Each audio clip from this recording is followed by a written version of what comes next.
Welcome back to the class of Social Science, History, Chapter 2, Part 4 for Class 8. The name of the chapter is From Trade to Territory. I repeat, the name of the chapter is From Trade to Territory. In Part 4, we are going to discuss about the recap of Part 1, 2 and 3. Subsidiary Alliance, Warren Hastings, the Claim of Paramountcy, Doctrine of Lapse, Administration Policies and Conclusion regarding this chapter.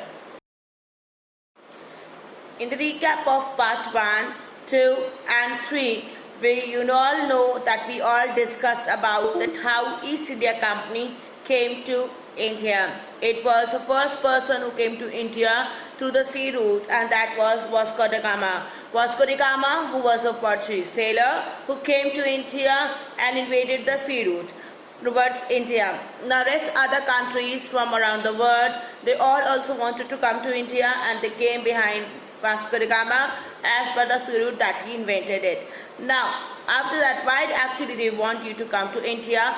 They were willing to come to India for trading purposes, because at that time India was known as a world of as a golden bird and as a land of where the several types of different species, spices, and including that silver, gold, pearl, silk was cultivated over here in huge quantity.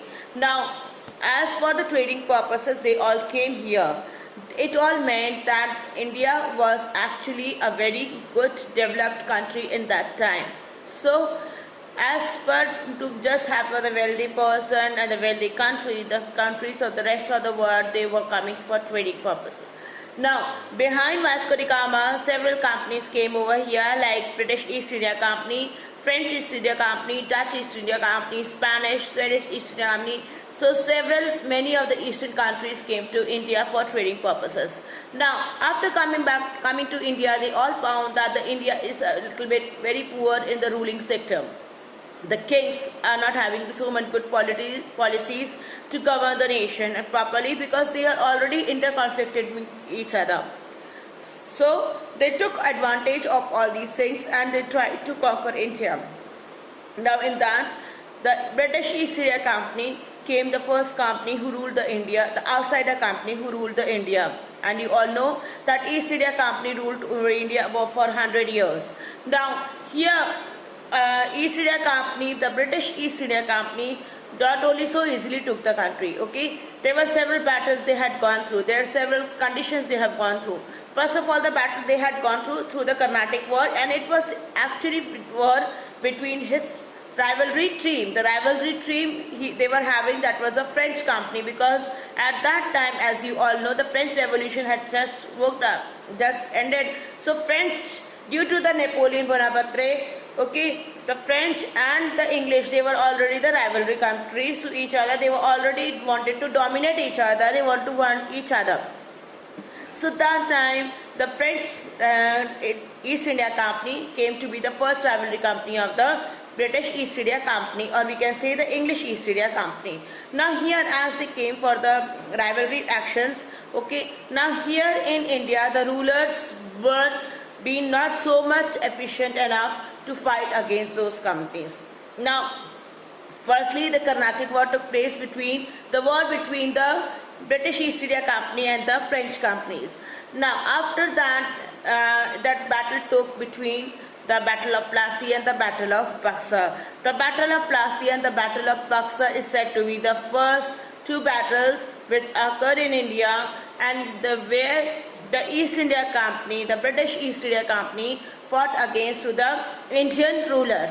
The Battle of Plassey, which was being fought between Siraj-ud-Daulah, who was the Nawab of Bengal, and the British East India Company.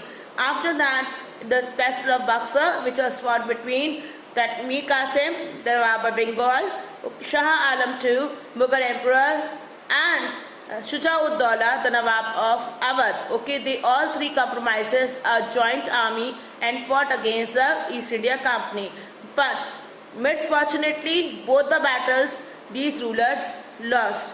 Okay, and finally East India Company was able to dominate or set up their own empire, especially in the Bengal region, because the Bengal was said to be one of the finest region for the trading purposes because of the sea coast, because of the coastal land, okay, the coastal land, because of the Hooghly River, because mainly of the trading purposes was coming from the Hooghly River coast, okay, at port, and from there they were doing the business. Now after that, in the Battle of Buxar and the Battle of Plassey, there one person came, that was Tipu Sultan.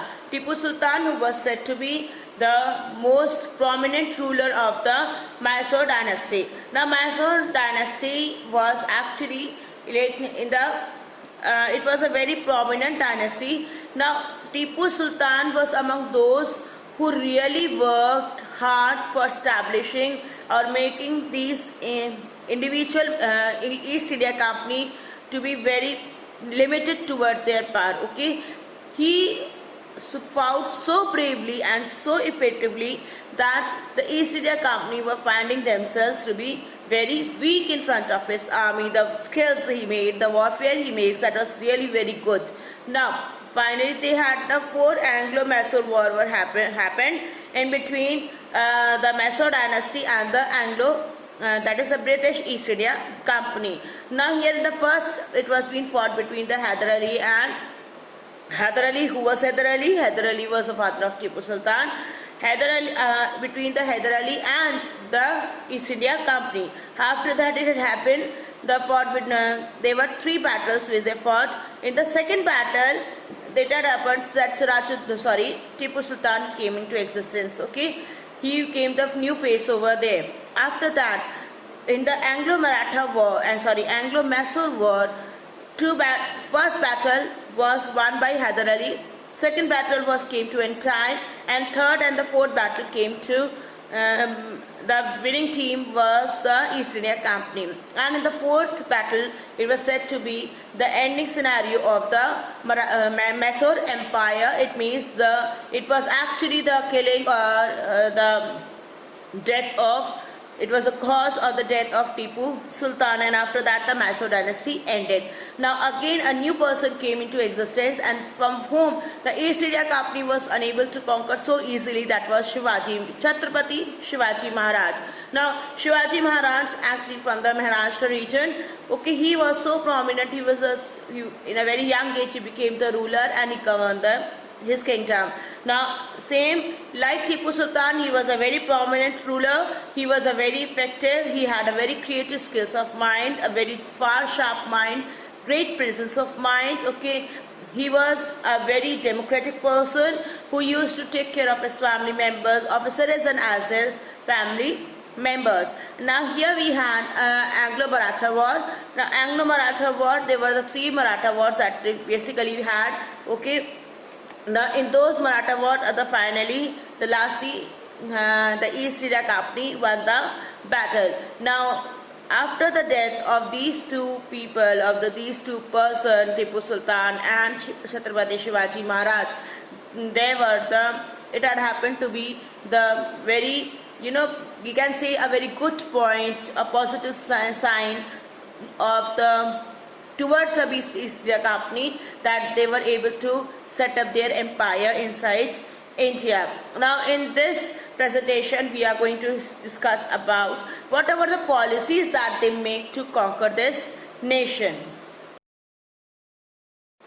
Now let's discuss about the first policy that they make, that was subsidiary alliance. Now subsidiary alliance. Now firstly let me clear with the word of alliance. Alliance is actually said to be an agreement between the 2 nations, 2 kingdoms or 2 countries. Yeah? Now here it is being said that yes, we are going to help you and support you at the time of your need, and same we require this vice versa from you. And why we require, and we both the kingdoms or the parties require, just to encourage or enrich our powers, okay, in front of the enemies, okay. No one will be able to fight so bad easily with us, okay, because of having the double power. We can say that 1 + 1 2, okay. 1 is a single person and 1 + 1 makes 2. So 2 is great effective than one. So same like here in the subsidiary alliance that happened, that subsidiary alliance was actually like that 1 plus 1 2 only from the East India Company, and it was an offer given to the Indian rulers who were finding themselves very weak to fight with the enemies, the enemy rulers or the enemy kingdoms or the enemy kings. Now, let me introduce what is actually subsidiary alliance is. Subsidiary alliance system or alliance system was a method started by Lord Wellesley to subjugate. Subjugate means to bring all together under their control in past without spending money on fighting wars. So actually what they did, they were trying to make the Indian rulers under their control, okay, without any war, without any fight, without any another efforts they have to do, okay. It's simply that they want them to be with them, okay, including and joined with them.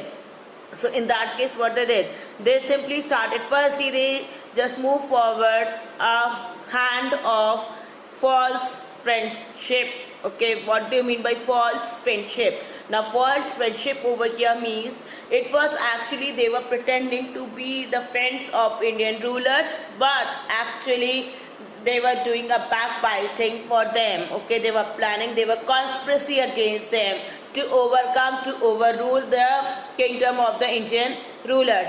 Now according to this system what happened, and any Indian ruler who felt threatened by any external attacks or internal revolts, okay, they can take the help of the English people and the English people will help them, okay, and it will be on the partnership basis, okay. And including that, the English people also said that we take the responsibility to protect the ruler, okay, to protect their kingdom if they come with the helping hands with them. So in this case, actually what they were trying to do, they were trying to make the Indian rulers take in a confidence level, okay, that we are your friends, we will definitely help you, and we want that you should be always rule the nation. But so for that what you have to do, you have to just catch or to hold the hand of a friendship, okay, with us, and we will definitely will help you at the time when you ever require us. Now in this case what actually it's going to be happen, in this case it usually happens that the kingdom, the Indian rulers who were really not so much cunning in as per, because they were very weak, okay, they don't know how to rule the nation properly. So in that case it will be very easy for the East India Company to overgo or overdo the ruler, and the Indian rulers will just become puppets in the hands of the East India Company. Now, let me introduce you all to Warren Hastings. Now, who was Warren Hastings? Warren Hastings was a Governor General who ruled the India for around 1773 to 1785. He was a very prominent figure from East India Company who really changed the scenario of East India Company and also made East India Company establish prominently inside India. Now, here what he did, he actually firstly tried to conquer all the coastal areas from where the trading purpose was very easy, because at that time the places regarding the coastal areas, the trading ports, they were to be said to be the wealthiest ports or the wealthiest places of India because of the trading purpose, we can say the business. So in this case he not only conquered the Bengal, but also he was able to conquer Madras and Bombay. Now the three prominent places of trading ports he conquered during during his reign. Now the policies is made, he was really very good, okay, as per toward expansion of the East India Company inside this India. Now, Warren Hastings was actually the first Governor General who introduced several administrative policies also inside India. Okay, he was not only just doing the making policies regarding the good warfare skills or conquering the nation, but also several administrative policies also he made. Administrative policies. Now, what are those? Administrative policies means the policies by which the East India Company will find suitable to govern the nation, to rule this nation for a longer period of time very easily. Okay, as if for example in India we are having some administrative policies by which the government is able to rule the nation. Okay, rule us also, make the laws, take some decisions on behalf of us.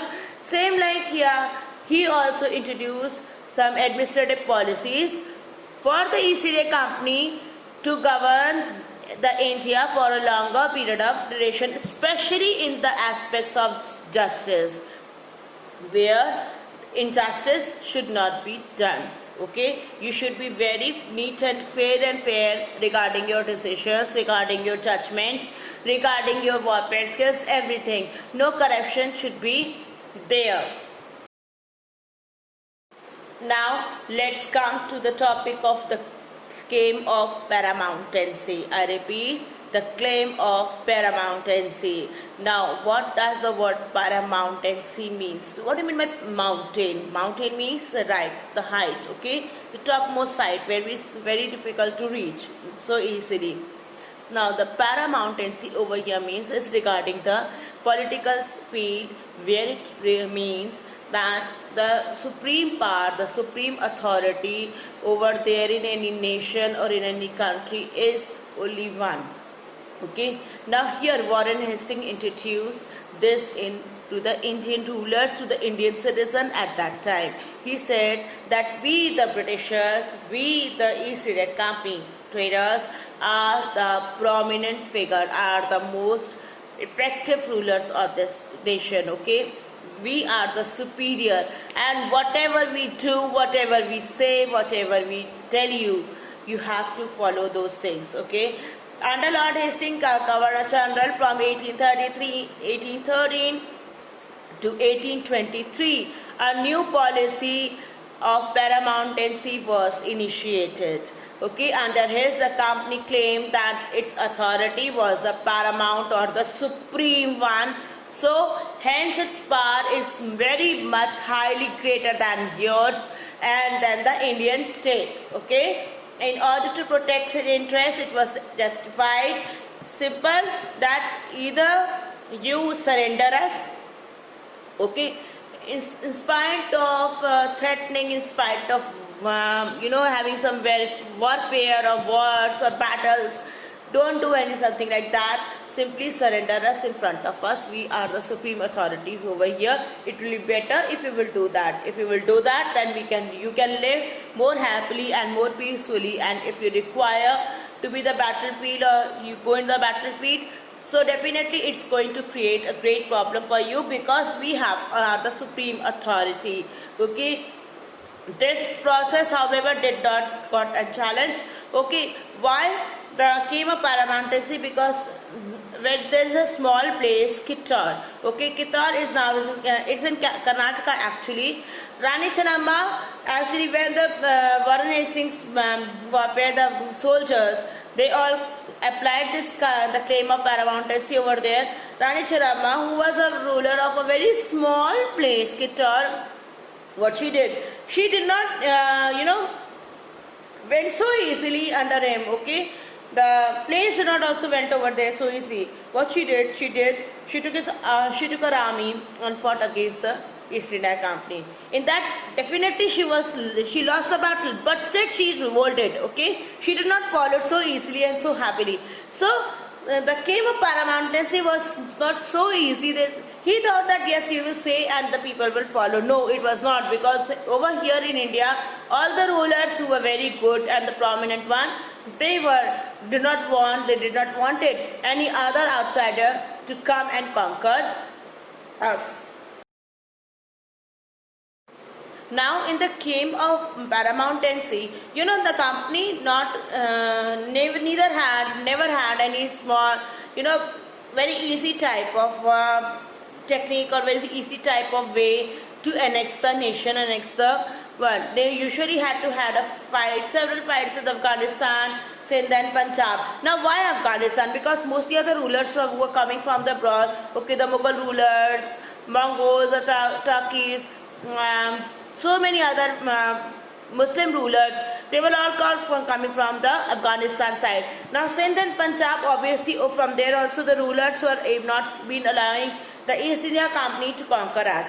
Now, especially coming to the Punjab region, they were really finding very difficult to conquer those regions, because conquering the battles regarding the Afghanistan and Sindh, it was quite easier than the Punjab because of Ranjit Singh.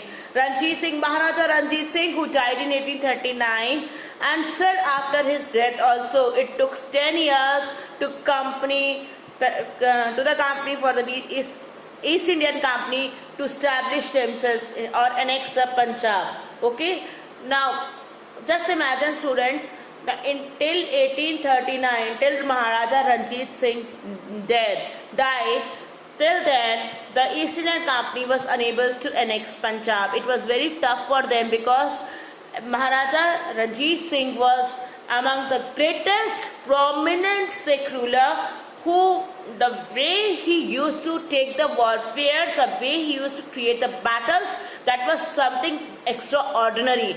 Okay, now here the company, who was already telling them to be that we are the superior power, we are having the good qualities of the warfare and everything, still then they were incapable of finding themselves established in front of Maharaja Ranjit Singh. And when he died, after that also it took around 10 years to finally make East India Company annex Punjab. Now, next topic is the doctrine of lapse. Now, what is actually the doctrine of lapses? The doctrine of lapse, it was actually been introduced by Lord Dalhousie, and lapse word usually means to take that particular region or the nation under our own kingdom, okay, to make them the party of or a part of the company territory. Now, let me introduce you all that what is actually the doctrine of lapse policy was. In 1852, under the leadership of Governor General Dalhousie, doctrine of lapse was being applied. Okay, in this act, it was actually being applied by Dalhousie just to increase or enforce by the British government to occupy the states. Okay, it was actually called to be the annexation policy. Annexation policy means to overrule the kingdom, okay, to annex, to take that kingdom under their control. Now, why this policy was said? Because in this policy it was being realized that as per the East Indian Company, they realized that in India, what is happening, that if the father is dead, okay, the son used to overcome or rule the nation. Now, or the kingdom. Now, if the father is not there, the king was taking any case on the adoption basis, and that person is continuing to rule the nation or rule the kingdom. Now, here in this policy, it was being regarded that no king, the person, the countries, the kingdoms, not the countries, sorry, the kingdoms, the rulers who are not having any higher here, they can just give that kingdom to the East India Company, and East India Company is going to overcome or is going to rule that particular part. So in this case, if we are not having any higher, don't go for any adoption cases. Okay, we are the Indian ruler, we are the British rulers, we will continue to overcome this kingdom, overcome the ruling kingdom, and we will help you to rule the kingdom. Okay, so no king was being required. In that case, the East Indian Company will automatically become the king. And why so? Just to make themselves protected from the enemies. Okay, they simply said that you are not having any ruler, does not matter, you are not having any son to continue your kingdom, no problem. In that case, kindly give up your kingdom to East Indian Company, and by which your kingdom and your people or citizens of your kingdom will be safe and secure. Now, actually the doctrine of lapse was a pro-imperialistic approach to expand the relief of British Kingdom of India. a kingdom in India. Okay, they want to expand the region. So for expanding the region, another thing they found, that the kings, many of the kings were not having their son to continue the kingdom. So in that case, they said that it will be better you give that kingdom, your kingdom, directly to us. Okay, we will take care of your kingdom after your death. Otherwise, we have to go, or you have to go for a war against us. Okay, and in that case, you already know, if you are going to go for a war, so you will going to be get defeated in that. So it will be better that you just sign in this agreement. And now in this agreement, it is totally been mentioned that as I am not having any hire, so I am just forwarding my kingdom to East India Company, and they were going to take care of my kingdom. Now in this case, one more thing, a condition was being applied. The condition was that you're not being allowed to go for any sort of adoption case. Adoption case where you cannot take any of your relative's son to become the ruler. Okay, this authority was totally being banned in this. Over there, the direct kingdom, the direct ruler of that kingdom after the king will be the East Indian Company people. Okay, so they are going to govern this nation, they are govern this kingdom, whoever the kingdom comes in under the doctrine of lapse. Now, what were the states that has been annexed by Dalhousie from the policy or through the policy of doctrine lapse?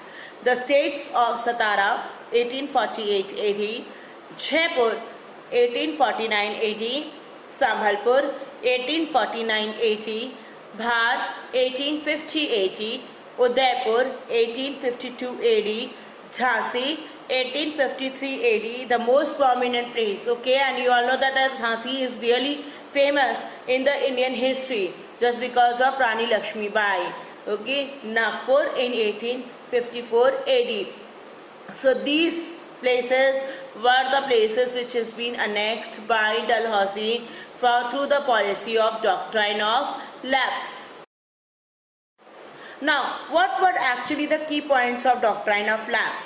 First policy, that it used to make a pro-imperialistic approach. Okay, it was imperialistic approach. It means something like we can say the king, the more important king like Queen Elizabeth, Queen Victoria, same like here. They were just going to make something very effective, just we are the superior power in this whole nation. Okay, second one, that the states who are not having any higher or here, they were being told to hand over the kingdom automatically to British. Okay, if we are not having any heir or the ruler in future, adoptions of child were not accepted.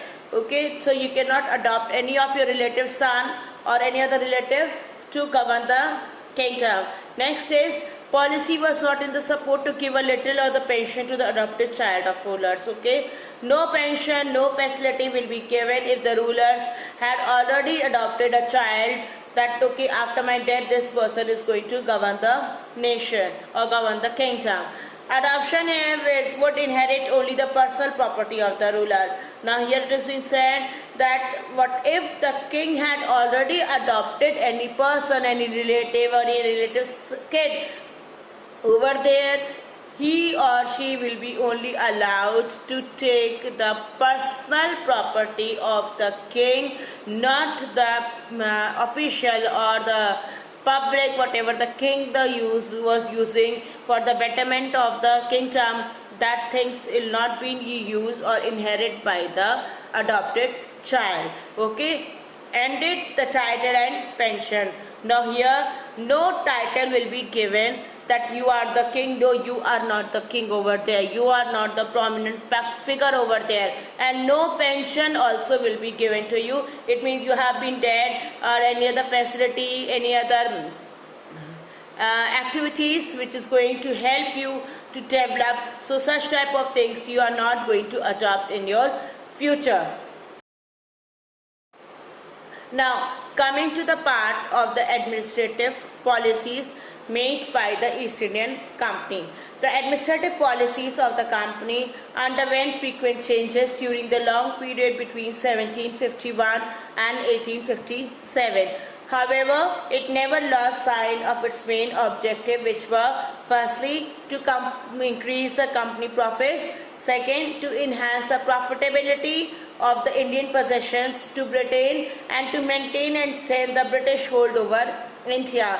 The administrative machinery of the government of India was designed and developed to serve these ends. The main emphasis in this respect was placed on the maintenance of law and order so that trade with India and exploitation of its resources could be carried out without disturbance. Okay, now see, students, what happened in this, whatever the policies, administrative policies, as I told you all that it was Warren Hastings who mainly just made so many administrative policies for the British East India Company to rule the nation. Now in this, the three main objectives, whatever the objectives have, that they have to maintain the ruling section, okay, to maintain the strength of the British Army, to increase the prestige, the name and the fame of the company, okay, and including that to expand the profitability, whatever they can get from Indian trades to the East India Company. They all this maintain that. But apart from it also, they also want to maintain the law and order by which in future no problem they should face regarding ruling the nation, okay, ruling this country, India. So in this case, the administrative policies, the machinery that they make, the techniques that they make was just keeping in mind that how can we govern this nations very easily. How can we make these people under us? How can we make the kingdoms under our own company? Okay, the company, the claim of paramountcy. How that claim of paramountcy can be revealed or can be established so easily that no one will have the efforts to stand in front of us. This was actually the administrative policies that they were trying to make. Now it's come for the structure of the government. From 1765 to 1772, the period occurred as a dual government system. Okay, the East India Company people applied for the dual government system. Now here the Indian officials were being appointed, including with the British officials. And you know, students, what both the officials over here, they were very corrupted people. Okay, they always try to capture more and more wealth from their functions, from their job profile, from their work. Now, what was the huge difference between these two officials?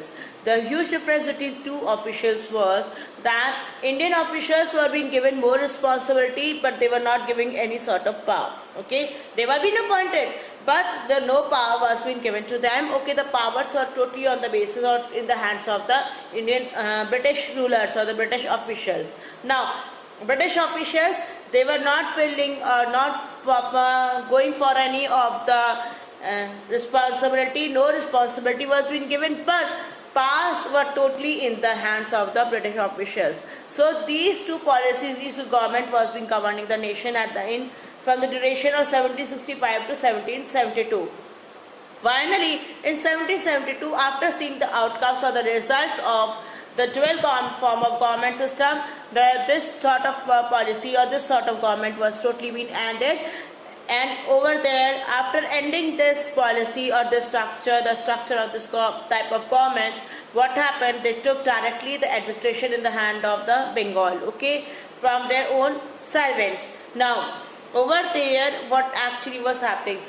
They were actually trying to dominate the one, and the main center of the ruling power is one being, or you can say the central government was being established in Bengal, okay, where every decision has to be taken and or the judgment has to be taken, or any sort of new law which has to be implied throughout the whole nation on the public of India at that time was been given or done and from the Bengal. It has been taken, the decision has been taken from the Bengal government only. Okay, the Bengal people, the Bengal East Indian Company people who have been appointed specially to rule or to take care of the public. Okay, now for example, I can say you like Delhi. Okay, what actually the Delhi is? Delhi is a place where it has to be the capital of India, and it has to be said to be the central government position. Okay, where the central government exists, and the central government is having the authority to take the decisions throughout the whole Indian people at one time. Okay, not I'm talking about the state level, but I'm talking about the national level. So same like here at that time, the whole of the power or the responsibility is being taken by the British officials. Okay, who were the directly servant from the British companies. Okay, to inherit the administration work and to take care of the work of the whole system of India. Now, previously it was been that East India Company was actually a trading company. Okay, they came as a commercial body in India. Commercial means related to the financial sector, the trading, the business sector. Now, they was actually coming to trade with the East. Now, after that, its authority was situated in England, that many thousands of miles away from India. Yes, now we see England and India is a huge distance gap between these two countries, thousands of mile gap. Now, in that gap, what actually they were saying, they were trying to establish a more prominent factor, more prominent figure in India. The parliamentary politics of Britain during the latter half of 18th century were corrupt in the extreme. Okay, in the Britain also it was happening that the parliament officials, the parliamentary officials, they were already very corrupted one, and the policies they were making is just a neutral, a worthless policies they were making. And so just because of this, the structure of the East India Company also hampered. The company also, as a retired officials, got seats in the House of Commons for their agents. Now what happened? Now retired officials were actually making themselves or giving their seats to the people whom they like, people whom they want to hire. Okay, for example, I can say that I'm in the British officials, I'm retired British officials, and I want to give my seat to my son. So over there the same thing was happening in that because of the corruption. Now many English statements were read that the company and its official backed by the Indian planter might gain a prudent influence, I repeat, pre-prudent influence in the government of Britain. The company was its vast empire in India had to be controlled. The company as a master of India would soon come under control of the British administration and be in the position to destroy the liberties of the British people. Now the structure of the government was also being made that mainly the East India Company, the English statesmen, the reputed people of the East India Company, the English company, they were actually being totally worried. Why they were worried? Because the policies that have been made over there by this government, the East India Company, they are really going to overcome or dominate the Britain also made might possible because they are just overcrossing their limits. Okay, the company and its vast empire, this East India Company, slowly and steadily, which was said to be a small trading company, had already been trying to expand its empire in so many days, in such a small duration in a nation. Okay, they are conquering this nation very nicely.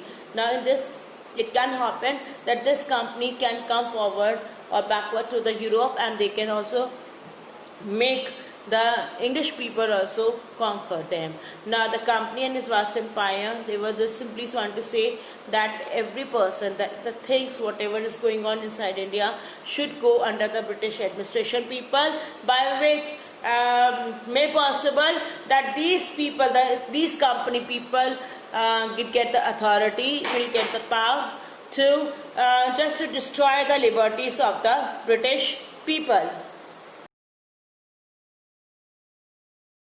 Now, continuing with the structure of the government, the exclusive privileges of the company were also being attacked by rising school of the economics, representing the free trade manufacturing capitalism, Now, in this celebrated work, The Wealth of Nation.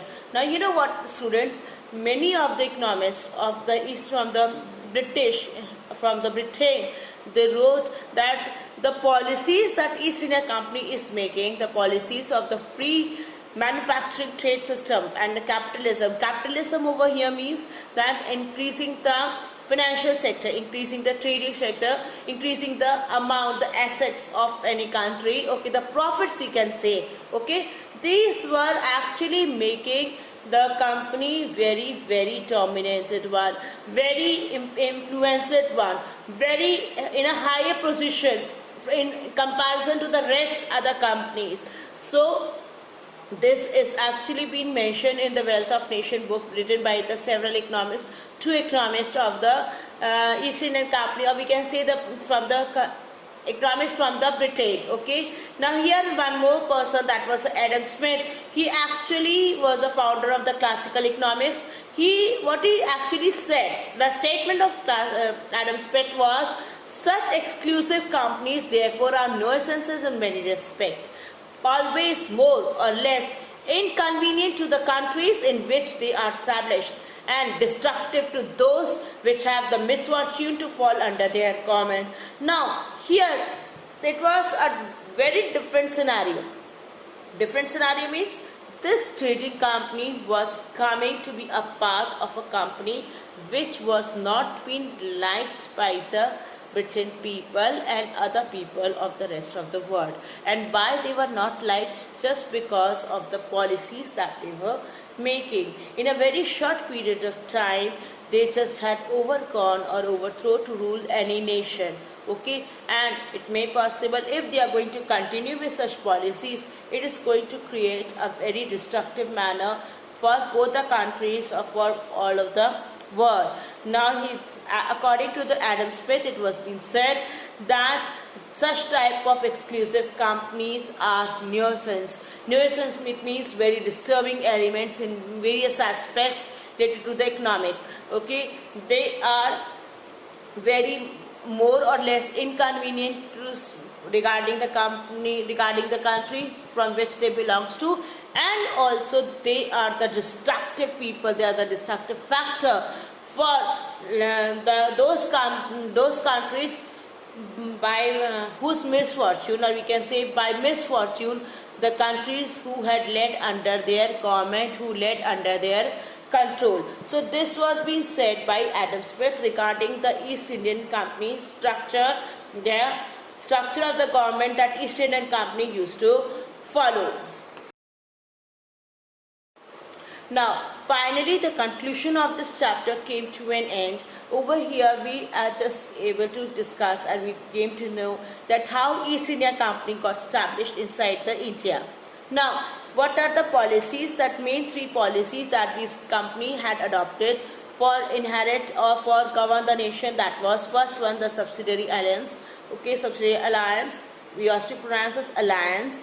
Next one was the doctrine of lapse. Okay, and it was a claim of paramountcy. Now, claim of paramountcy does not work so much because of the kingship of the rulers, of Indian rulers. Okay, they were not agreed to follow that. They were not trying to give their kingdom so easily in the hands of the outsider. Okay, so for that, what they did a fight. That the finest example was when the claim of paramountcy was being applied for the Indian rulers. A very small place, Kittur, that is in Karnataka now. Over there, Rani Channamma, she took her army and fought against the East India Company, by which only they realized that it's not so easy task to govern this nation, and it's not easy task to take or inherit or annex the kingdom of the Indian rulers. They have to fight a lot. Now, after that, the doctrine of lapse policy was being introduced by Lord Dalhousie. Now, according to this policy, what has been said, it has been totally said that yes, we the East Indian Company, what you have to do, if you are not having any heir, you are not having any son or any person to continue the nation, to continue the kingdom of yours after your death. So what you have to do, you have to simply give up your kingdom in the hands of the East Indian Company. They are going to govern the kingdom. Now over here it is being said that no adoption cases will be allowed, okay, and no pension and no other facility will be given if we have already adopted any person for the future one, okay. All the person whom you have adopted will be only given to inherit the personal property of the king, not the you can say the financial sector or the public property of that kingdom, particular kingdom.